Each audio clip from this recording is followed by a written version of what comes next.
Welcome everyone to episode 14 of From the Stands, the Cool Picks show. On today's show, we will be talking with RBC Olympian, Canadian sprinter, and participant on the Amazing Race Canada, Sam Effah, on his work that he's been doing with RBC, his career as a sprinter, what it's been like to win some gold medals, as well as what it was like to compete on the Amazing Race Canada with his athletics racing friend, Sarah Wells, who we recently had a chat with a few episodes ago as well. Before we get Sam on the show today, I would like to just give a shout out to our design team, Mad Creative and Matthew DeCastro, for their work on the show in all of the graphics that you see for each episode, as well as the work that they've been doing for our YouTube channels as well. So as soon as we get Sam on, we will get him up and rolling and we will get things going. We hope that everyone is doing well today, and we look forward to chatting with Sam in a minute. There he is. Hello, sir. How are you? I'm good. How you doing, Ryan? Good, man. Thanks for joining me today. Yeah, no problem. How are things going with you? It's good. It's as good as things can go in this kind of like this COVID time of just unpredictability and stuff like that. But I'm happy. Everybody around me is safe and healthy for the most part. So that's all you can really take from it, right? Good, man. That's really good to hear. And yeah, it's definitely a crazy time, to say the least. And hence, this is how the show is created. I decided to start this at the start of quarantine and roll with it. I have to say, the beard is looking mighty fine. The thing is, I have no choice. This is my quarantine beard. Nothing's open. So, I mean, I guess I could shave it, but, the style. It's the style. Hey, things are starting to open. I have an appointment with my barber tomorrow afternoon out here in Durham. So things are slowly getting there. So Yes. But yeah, let's just hop right into it. My first question for you is, what made you want to become a runner, besides like any other sport or any other kind of career path? Well, I did a lot of sports, not necessarily growing up, but I tried a lot of sports in like gym class, and nothing against team sports, but I love the fact that when you're on the track and sorry, I see beard game going strong, Ray Sean just Yeah, happened in there. But I love the fact that yeah, in track and field, it's your own lane, it's your own destiny. However much work that you actually put in on the track, whether that's in the weight room or actually on the track running, I mean, that determines how fast you go. I was on a football team in high school where we played and we were 1-8. So to wow. to have 8 losses and sometimes be the only dude that was like, we're gonna win this and not have um, not the most motivated individuals is kind of tough. So track and field, I love the fact that you're in charge of like your own destiny. And from that point on, I loved it, and I got to travel. So get to Yeah, travel free. Hey, I mean, I'm gonna take it. it's definitely a solid lifestyle for sure. Mm. At the 2009 Canada Games, you actually ended up winning a gold in the 200-meter run. What was it like to see all of, like you said, all that hard work and dedication towards setting your own destiny turn into a gold medal at those games? No, it was cool. I mean, that's TBT. It's Thursday, right? Yeah. That was a while back. It was a really good feeling. I mean, in sport when I was really young, Canada Games was actually one of the first things that I had seen on TV. I Okay. remember in 2000 and oh my goodness, like 2005, they were in like Regina or something like that. 2009, the one that I ran that 200 meters, it was in Prince Edward Island. So it was cool to see that a kid who was like literally just watching this on TV a couple years ago is now running in it. And it was a good feeling to know that, yeah, if you do put in the hard work and you just show up to training and put in the reps, you can be successful. And that was actually one of the coolest moments in the early parts of my career because I ended up being a flag bearer for Team Alberta for the closing ceremony. So to kind of like hold that flag it was a cool honor. I've never had that honor before. Now, the honors kind of kept going up, or the hard work kept going in 2010 when you became what was then the fourth fastest Canadian, running a 10.06 in the 100-meter race, winning your second gold medal. Talk about that and what it was like to, again, reach another huge achievement in that. and to be able to represent Canada again on those. Yeah, it was a very cool feeling. I mean, again, I was pretty fresh in the track when that did happen, and running that time put me within the, I think it was like top 15 in the world, which already is a pretty big deal. In track and field, there's only one person who can be number one. So to have that kind of time and to be in the ranks of the big boys of that time was a nice feeling, and I want to have that feeling again. I've been trucking at it, I've been pushing through it, and the plan is to run times somewhat close to that or faster over the next, I guess, year now with the Olympics being postponed. Now, out of those two events, actually, I'll go back to that question in a sec. But for the Olympics, what's it like for you? Like, obviously, we're in a different time right now with COVID, but what's it like for you in the sense that, like, yes, it would be nice to get to the Olympics this year, but now you have kind of that extra little bit of prep time to get to that level. Yeah, it'd be an amazing feeling just because when it happens, I got to speak it into existence. I'll have known that I have spent a lot of time like readjusting training schedules, readjusting my own timeline. I'm a big planner, and I often like reverse engineer my goals. So I was planning. I looked at the 2020 Olympics and I was like, okay, what is it going to take me to get there in August? And I worked backwards. The fact that I had to now, and most athletes who were training for the Olympics had to do this too, had to now push an extra year, that throws everything out of whack. You know, from things even outside of the track, like your finances, you got to be really strict on what you're doing. So to be on the track and to do it and to make it will be the most amazing feeling ever. And I mean, I just have my mindset on that. Nice. Now, talking about some previous events, out of those two events in 2009 and 2010, which are the two were your most favorite to compete at? That was a while back. I mean, I'm trying to remember 2009. I mean, I ran in Berlin. That was amazing. I ran in Trinidad and Tobago. I ran at World University Games.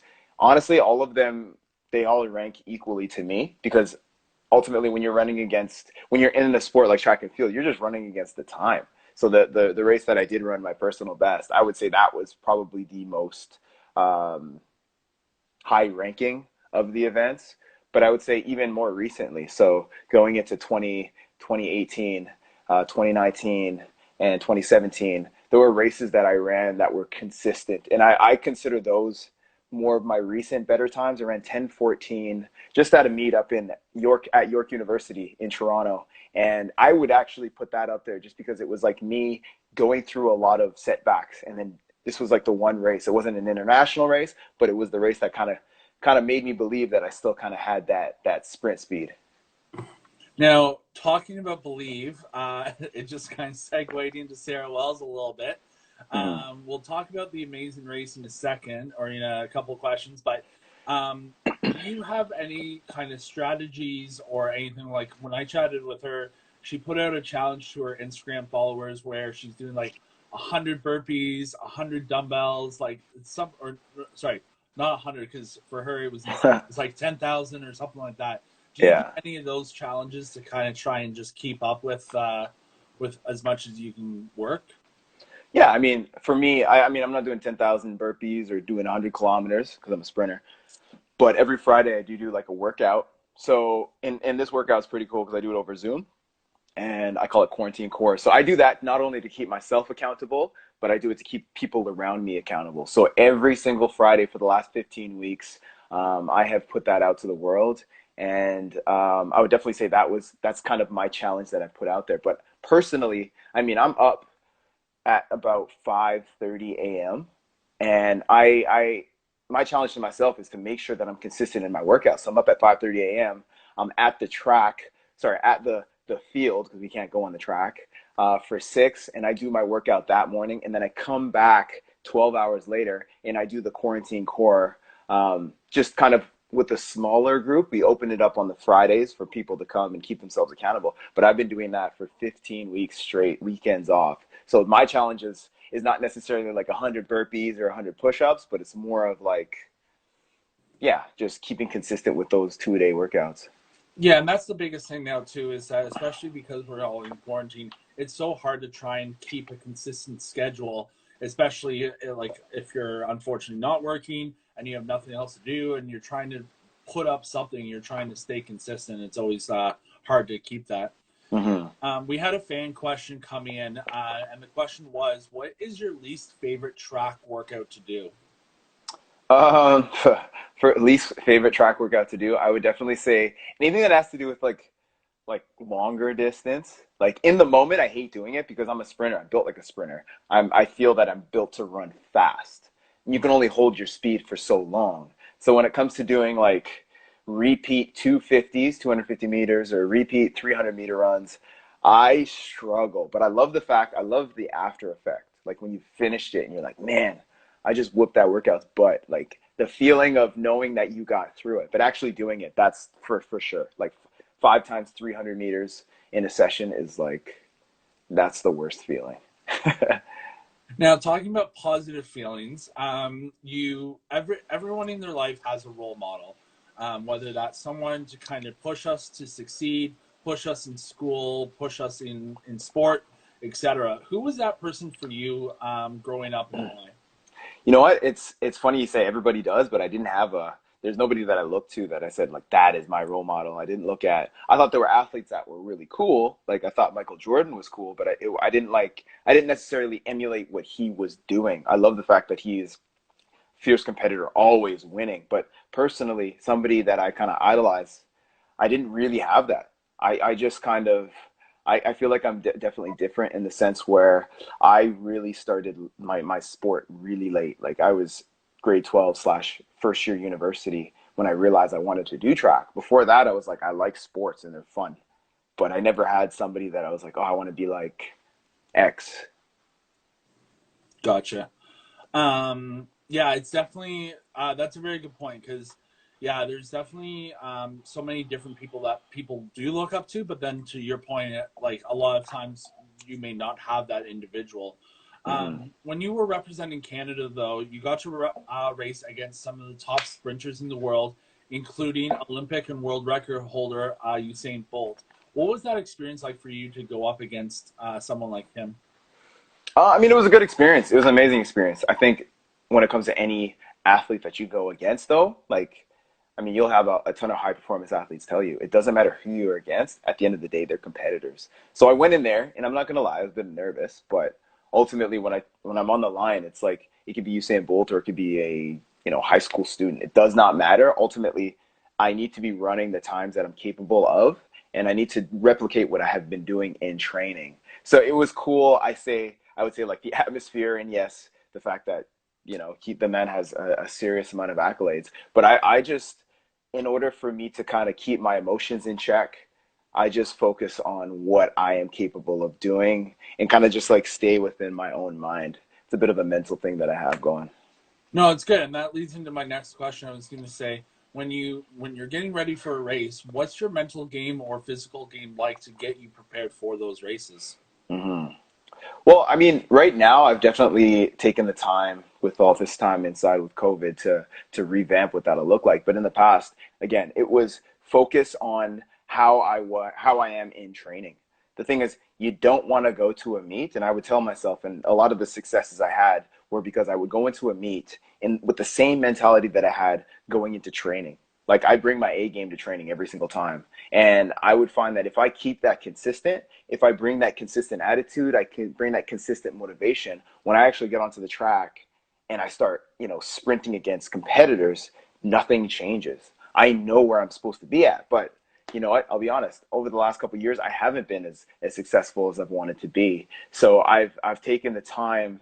It's actually this week to really revamp. What is that going to look like? Do I have to get a little bit more swagger? Do I have to bring some emotion into the game? I think that's what my next move will be because I need to bring something to make these next games. And yeah, that's what the mental game is going to look like.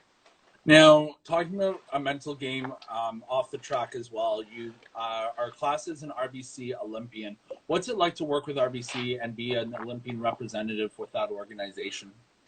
I mean, it's cool. RBC, I mean, they're the longest running Olympic sponsor. I think it's 1947 is when they started sponsoring Team Canada. So to be around an organization like that is a cool feeling. But it's also great to have a company that is sponsoring you and paying you and helping you be successful outside of just running in a straight line. So I'm very proud to be associated and affiliated and working for them. But at the same time, I know that even if track and field doesn't go well, they kind of always got my back in that professional setting. That's great. Yeah, it's definitely, and again, in a world like today, it's always good to have those supporters to help push you, or not even push you, just know that they're there for you, no matter what this situation is, or what's happening around you, right? Mm-hmm. Another thing off the track we most recently saw was on TV with the Amazing Race Canada. You and your race partner, Sarah Wells, competed on the Amazing Race Canada. Now, I will make sure not to screw it up with you because I did screw up with Sarah. We were second. Yeah. I accidentally said third with her, but where you guys placed second. What? Yeah, we placed I second. know. It was funny because I even said to her, I was like, I looked at it, I made sure, I was like, okay, I know they play second, but I watched the show. And then all of a sudden, I third came out of my mouth. I was like, no, this was a mistake. But anyway, so you guys All came good. second. What was that whole experience like for you to be able to race across Canada and go to places that you may have not been to before? It was an amazing experience, and I mean, no pun intended. But it was unexpected. It was exhilarating. It was nerve-wracking. It was like a million emotions in one. You wake up and you don't know what your day is going to hold. So as track and field athletes, or just athletes or people in general, we like to have control of just our lives. We like to know that, okay, we're going to have breakfast at this time.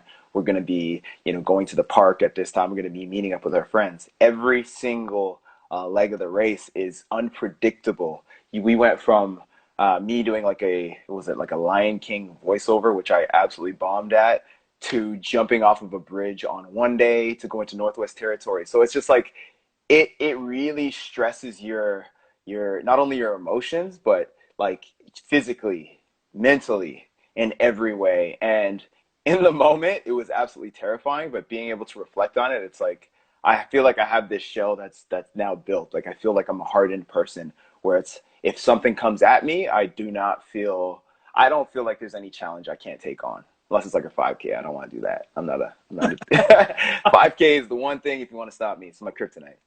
Man, there is people I work with that do Yeah, like full out marathons, and I was yeah. like, man, how? Like, what is wrong with you? Like, I hear about it. good for them to do it, but Wow. me, nah, that's not Yeah, happening. I'm watching from inside my home on TV. Live stream. That's what I do. That's the Yeah. closest I'm getting. How happy were you though with the Amazing Race in the sense that when you guys were in the Northwest Territories, I believe it was, and Sarah had to dive into those deep, icy cold waters, that it wasn't you having to do that? You know what? I personally, I'm not.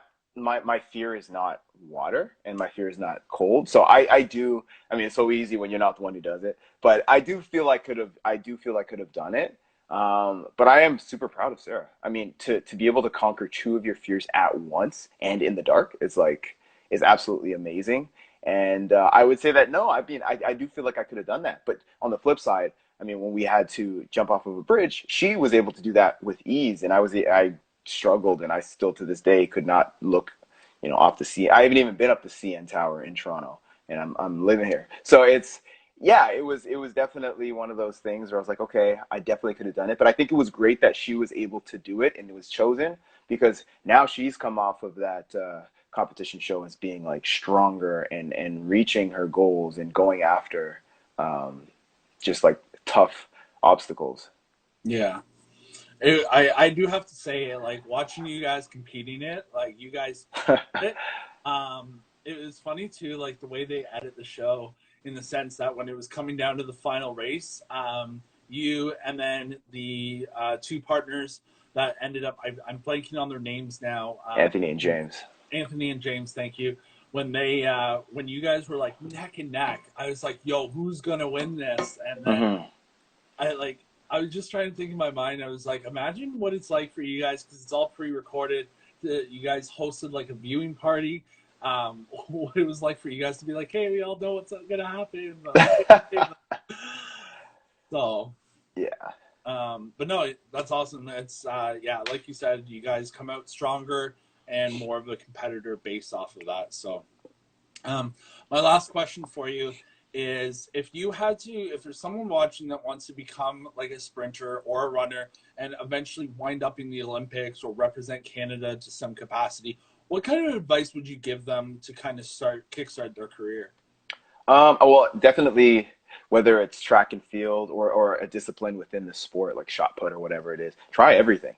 That's the number one. Like, I was lucky to fall into sprinting just because I was fast at recess. Had I not known that I was fast at running, I would have had to try a ton of things. So I'd say try everything and don't be shy at it. Try wrestling, try basketball, try football, try sprinting. You will fall into it. And once you do, the biggest thing is consistency. Like, don't just jump into it and give up. If you want to be successful at anything, you got to give it 3, 4, 5, 6 tries. You got to really master the core of that talent or the core of that sport before you really know. So I would say, yeah, jump into tons of different activities and sports, but at the same time, yeah, push and practice. See if you can get better. Maybe your progression line is like you're at like not -10 and you're terrible, but like after 3 weeks, you could be that dude who's like, you know, at 60% of the 60th percentile or whatever it is, and then you continuously move up on in the ranks. Cool. Well, words of wisdom from the Hmm. great Sam Effah. Thank you so much, sir, for joining us today. Yes. Appreciate it, and hopefully we get to see you compete in Tokyo next year. Thank you. Fingers are crossed. Speaking into existence. It's happening. Ryan said it, so it's happening. Yeah, Yeah. this is Yeah. how it No. starts right here. That's how it starts. Video. Oh, just Day one. when you get there and you win big, just Yeah. like remember the little people that got you the interviews, and hit me up with another interview with the Of medal. course. Ryan gets the exclusive. When I got my gold, I mean, I'll be in the studio right behind you. Put that gold medal up right beside, is that Chad Owens or who's that? It Yeah, doesn't even you matter. are right, sir. That's Chad right. Owens and Tony Fernandez. Yeah, Perfect. I'm right in the middle. Perfect. We got a right. spot. Awesome, man. Awesome. Thanks so much, and we'll talk again soon. Awesome. Take it easy, Ryan. All Thanks for right, having me. see ya. All right. Bye.